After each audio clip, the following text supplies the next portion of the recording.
အကျိုးတရားကို၎င်းယုံကြည်ကြကုန်သည်ဖြစ်၍ဘုရားမှုရှိသောသံဃာတော်အရှင်သူမြတ်တို့အားလူရန်ဝတ္ထုအစုစုတို့ဖြင့်ဆက်ကလူဒန်းကြပါကုန်၏ယနေ့ယခုလူဒန်းရသောဒါနကုသိုလ်စောင့်တည်ရသောသီလကုသိုလ်ပွားများဆင်ခြင်ရသော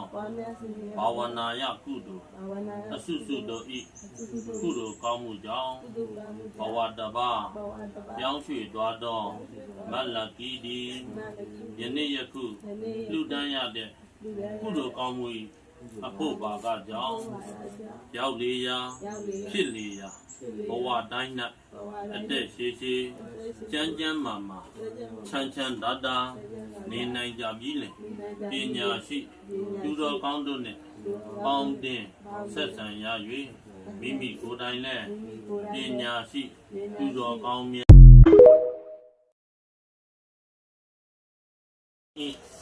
အကျိုးတရားကို၎င်း